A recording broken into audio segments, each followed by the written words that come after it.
po sa pangampanya at pag-iikot ng senatorial candidates ngayong weekend. At nakatutok si Jonathan Andal.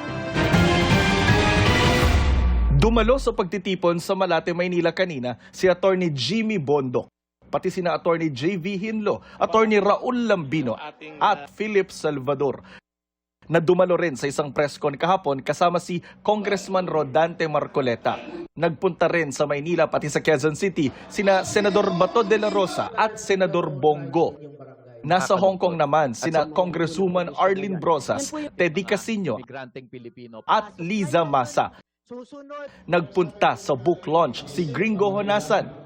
Si Senadora Amy Marcos nasa Alaminos, Pangasinan kanina at sa Batangas kahapon. Dumalo sa motorcade rally si Jerome Adonis. Patuloy naming sinusundan ang kampanya ng mga tumatakbong senador sa eleksyon 2025. Para sa GMA Integrated News, Jonathan Andal, nakatutok 24 oras.